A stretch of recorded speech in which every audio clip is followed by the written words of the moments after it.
तो हेलो दोस्तों, नमस्कार। कैसे हैं आप? हो सकता है आप बहुत अच्छे होंगे, सुंदर होंगे। तो हमारा आज का विषय जो है, ये विश्वास पर है कि विश्वास में क्या वो सत्य निहित है, वो सत्य इसमें समर्पित है कि नहीं है, कि हम किस पे विश्वास कर रहे हैं, कि क्यों कर रहे हैं। लोगों का अपना-अपना मत होगा कि मैं इस चीज़ पर विश्वास कर रहा हूँ, वो बोलेगा कि मैं इस चीज़ पे विश्वास कर रहा हूँ। ऐसे चलता है, लोगों में अपना-अपना नज़रिया होता है, लोग देखते हैं। लेकिन ये मैं बोल रहा हूँ कि ये विश्वास अचानक से एकाएक तो आ नहीं गया। कोई न कोई तो बताया ही होगा भाई कि ये चीज़ है, ऐसे इस पे विश्वास करनी पाएगी। ऐसा तो है नहीं कि कोई पैदा होते ही होश में आते ही बोल दे कि मैं विश्वास करता हूँ इस पे कि ये चीज़ है या फिर नहीं है। इस पर कोई संभावना नहीं है। वो ज़रूर कुछ न कुछ किसी से सीखा होगा, नहीं तो अनुभव किया होगा कि हाँ, कुछ है जो मेरे से ऊपर है, या फिर लोग उस पे ज़बरदस्ती थोप दिए होंगे जैसे अपने आप पे थोप दिए होते हैं। तो यही जो ईश्वर का जो कॉन्सेप्ट है, ईश्वर को जो मानने की बात है, तो ये तो बहुत बढ़िया बात है। ये तो सबको माननी चाहिए कि हाँ, मुझसे कोई श्रेष्ठ है भाई। मैं इतना बड़ा अहंकारी और मैं इतना बड़ा बलशाली और मैं इतना बड़ा तोप नहीं हूँ कि मैं उससे अपनी समझौता, अपनी तुलना कर सकूँ, जिसमें सब हैं। जैसे कटोरा हो, उसी में हम सब हैं और हम कह रहे हैं कि हम तो उससे बराबर हैं, नहीं हो सकता है। तो ये तो बहुत बढ़िया बात है कि सबको माननी चाहिए कि हाँ, हमसे कोई बड़ा है, जो अलग है, जिसकी तरफ हमें अपनी नज़रें उठाकर देखने की और उसकी तरफ बढ़ने की जो हमें प्रेरणा मिलती है, वो हमें करना चाहिए।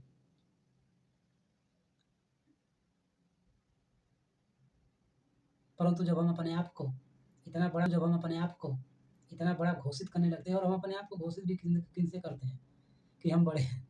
इसी कटोरे में जो लोग हैं, उन्हीं से हम घोषणा करते हैं कि हम बड़े हैं। अरे उनसे क्या कर रहे हो? उसी थाली में तुम भी हो, उसी थाली में वो भी है, तो उससे क्या तुलना कर रहे हो कि तुम उससे बड़े हो? ये कौन-सी बात है कि कोई कह देगा कि मैं इससे बड़ा हूँ? उससे तुलना की नहीं जा सकती और मैं बोलूँ कि इससे मैं बड़ा हूँ, उससे मैं बड़ा हूँ, तो कितनी बड़ा मूर्खता मैं हूँ। इसीलिए तो लोग बोले हैं कि जो जानता है वो बोलता नहीं, जो बोलता है वो जानता नहीं।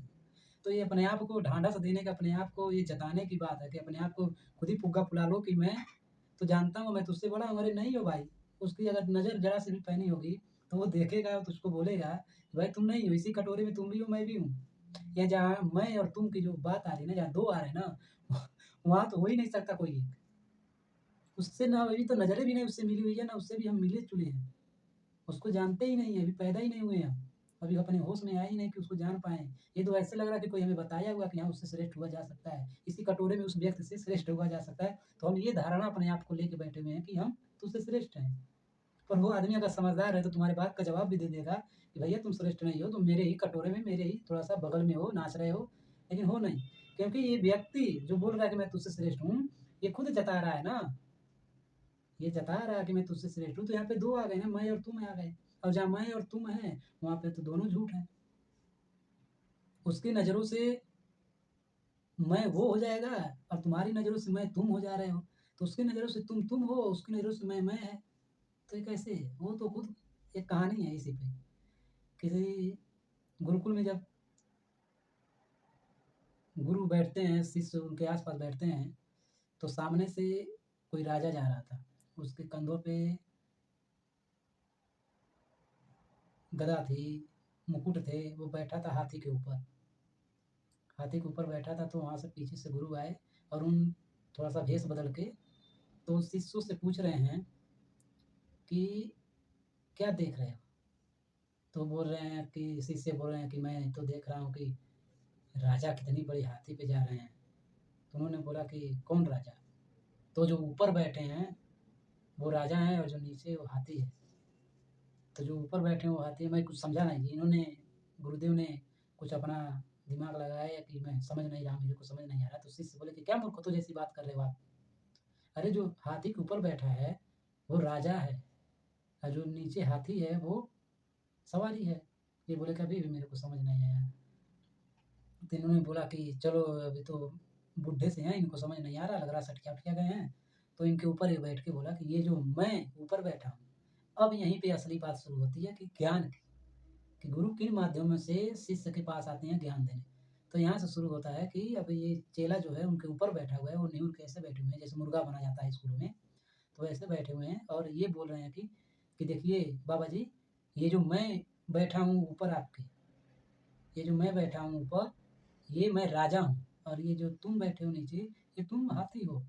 यही तो मैं समझा रहा हूँ। तो फिर उन्होंने बोला कि ये जो तुम बैठे हो ऊपर और ये जो मैं बैठा हूँ नीचे, तो अभी तो तुमने ये कहा कि मैं बैठा हूँ ऊपर और तुम बैठे हो नीचे, या फिर मैं ये कह रहा हूँ कि मैं बैठा हूँ नीचे, तुम बैठे हो ऊपर। तो ये कोई कंसेप्ट जम नहीं रहा है।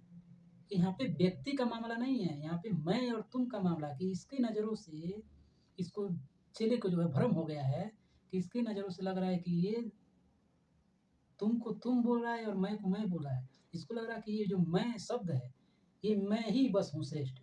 ये शब्द अहंकार की भाषा ले लेता है कि मैं हूँ श्रेष्ठ और मेरे अलावा कोई है नहीं। लेकिन उन्होंने साबित यही किया कि मैं जो बैठा हूँ नीचे हूँ, तुम जो हो ऊपर हो। यानी कि जो अहंकार ऊपर बैठ रहा था वो नीचे आ गया, लेकिन वो एक्सेप्ट नहीं कर रहा था। फिर उस शिष्य को समझ आया कि हाँ, मैं जो ऊपर बैठा हूँ मैं नीचे हो जा रहा हूँ, क्योंकि मैं की जो संकीर्ण है वो इनके पास चली जा रही है। क्योंकि इनके बोलने से ही मेरा जवाब निकलेगा, मेरा उत्तर मिलेगा। नहीं, ये नहीं बोलेंगे तो मैं तो फिर खत्म हो जाता हूँ ना, मैं तो अपने आप को साबित ही नहीं कर पाऊँगा कि मैं राजा हूँ। वो राजा के माध्यम से, राजा का प्रतीक है कि अहंकार अपने आप को श्रेष्ठ दिखाता है। तब जाके इस शिष्य को समझ आया, तुरंत उसने पाँव पड़ लिया उस गुरुजी के। उन्होंने कहा, मैं पहचान गया गुरुजी आप कौन हैं। तब वहाँ पे उनको ज्ञान हुआ कि मैं और तुम जो ये दोनों का खेल है, ये ही बहुत बेकार है कि इसी कटोरे में हम लोग खेल रहे हैं, इससे ऊपर नहीं जा पा रहे। लेकिन गुरुदेव इन दोनों को देख रहे थे, ये इनसे ऊपर है। वो तो ये बात को बस समझाना चाह रहे थे कि कैसे ये समझ जाए और इन दोनों से ऊपर उठ जाए। इन दोनों से ऊपर उठने का ही मतलब है कि हाँ, अब उसके तरफ मेरी नज़र उठ गई है। अब मैं उसको थोड़ा-सा देख रहा हूँ, थोड़ा-सा रोशनी सा पता लग रहा है कि हाँ, कोई है, जिसकी तरफ बढ़ा जा सकता है, जिसको बोला जाता है सत्य। नहीं तो बाकी हम झूठ में ही जी रहे हैं। ये ऐसा नहीं होता कि कोई तुम्हारे साथ छल-कपट कर दिया, तुम्हारा चोरी-चकारी कर तुमसे झूठ बोल दिया, ये सब बेईमानी। ये सब अगर जो उसके प्रति नज़र नहीं उठी हुई है, तो सब कुछ ये वही है। इसमें तुम कुछ भी कर लो, ये सब झूठ है। ये मामला ही झूठ है और उसके प्रति जब जान जाओगे तब बिल्कुल निर्मल साफ। तो मैं ये कहना चाह रहा हूँ कि अगर जिन लोगों को ईश्वर पे भरोसा है, तो बहुत बढ़िया है, भरोसा तो होनी चाहिए। लेकिन भैया, भरोसा का मतलब जानिएगा कि मैं उसको जान रहा हूँ। पूर्णतः नहीं मैं जान रहा हूँ, लेकिन मैं ये जान रहा हूँ कि कोई है इतना बड़ा। तो जब इतना बड़ा है, तो उसके कहने अनुसार, उसकी जो सिद्धांत है, उसका जो वजूद है, उस पे हमें चलना चाहिए ना। उसकी बातों को हमें सुनना चाहिए, उसको वो बोल के क्या गए हैं, उनकी बातों को हमें समझना चाहिए, किस दिशा के लिए चलने के लिए बोले हैं, हमें वो करना चाहिए। लेकिन हम उनका विपरीत करते हैं। जैसे मान लो मेरा बाप है और मैं उसका बेटा हूँ, तो क्या मैं उसकी बात ही नहीं मानूँगा? बिल्कुल। अगर नहीं मान रहा हूँ तो मैं उसका बेटा नहीं हूँ, या फिर मान रहा हूँ तो वो मेरा बाप है। यही होता है बस। सच्चाई में यही होता है कि तुम उसको अपना बाप मान रहे हो कि नहीं मान रहे हो। नहीं मान रहे तो उसके बेटे नहीं हो तुम। अब फिर जो भी कर रहे हो वो गिनती में आएगा ही नहीं, उसके तरफ से आएगा नहीं, सब कुछ बेईमानी झूठ है। अब उसकी बात मान रहे हो तो ठीक है, और मानना भी चाहिए, और इनकार क्यों करें। और आज के टाइम में तो बस ऐसे ही मुँह चलाओ लोग हैं, सिर्फ़ उसका नाम ले लेकर अपनी मनोकामना पूरी कर रहे हैं। पूरा दुनिया झूठों से भरी जा रही है, भरी जा रही है। लोग कहते हैं कि पाप का घड़ा भर रहा है, लेकिन अभी थोड़ा-थोड़ा है। अरे थोड़ा-थोड़ा इसीलिए है क्योंकि कुछ लोग बचे हुए हैं, जो सच्चाई को ज़िंदा रख रहे हैं। नहीं तो हमारा बस चले ना, ये जो अहंकार भीतर बैठा ना, हमारा बस चले तो हम पूरा जला के फूँक कर खा जाएँ। रोज़ जो हम देख रहे हैं न्यूज़ में, हर जगह देख रहे हैं ये बातें, विचारें, इधर वो घपला, इधर वो मामला, इधर वो उसको मारा, इधर उसको काटा, यहाँ चोरी, यहाँ चकारी, यहाँ कुछ छूना गया, वहाँ झपड़ा गया, यहाँ मर गए, यहाँ जी गए। यहाँ पे ये सब कुछ दरिंदगी ये इसीलिए हो रहा है क्योंकि आदमी झूठ पे जी रहा है। ज़रा-सा भी उस होश आएगा उसको, तब उसको पता चलेगा कि वो कितना गलतफ़हमी में जीवन व्यतीत कर रहा था। तो हम तो बिल्कुल पैदा होते हुए भी हमें बता दिया जाता है कोई है उसकी मानो, मानने लगते हैं। हम ये ज़रा-सा भी जिज्ञासा ही नहीं करते कि कोई है कि नहीं है। अरे कोई है, मैं मान गया, लेकिन मैं जानना चाहता हूँ ना वो कैसा है, कौन है? मैं उसको कैसे अनुभव करूँ? इतना तो कर सकते हैं, लेकिन हम इतना भी नहीं करते हैं।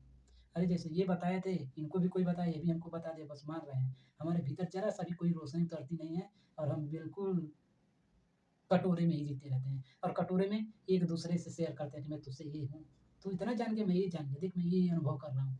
ये सब अपने आप को ढंढस देते हैं लोग। और इसी कटोरे में मर जाते हैं।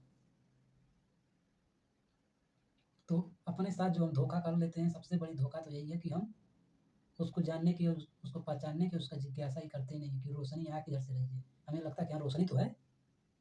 हमें जानने, समझने, बूझने की कोई ज़रूरत ही नहीं, इंक्वायरी करने की ज़रूरत ही नहीं है। ना जिज्ञासा करो भाई, बोल दो कि हाँ, एक रोशनी है। जानो नहीं, बस है। तो कैसे चलेगा? यही सबसे मूल हमारा दुःख है। लोग ईश्वर को मानते हैं, भगवान को मानेंगे, अल्लाह को मानेंगे, सिर्फ़ मानते हैं, जिज्ञासा नहीं करते हैं। अरे जब तक मैं जानूँगा नहीं, तो कैसे मैं उसके बताए हुए रास्तों पे, उसके कदमों पे चलूँगा? उसका रोशनी का मुझे अनुभव कैसे होगा? उसके होने का आनंद मैं कैसे ले पाऊँगा, जब मैं उससे इतना दूर हूँ कि मैं उसे जानता ही नहीं। ये कितनी बड़ी विचित्र बात है कि मैं उसे जानता ही नहीं, लेकिन मैं उसको मानता हूँ। ये सबसे बड़ी भूल हो जाती है हमारी।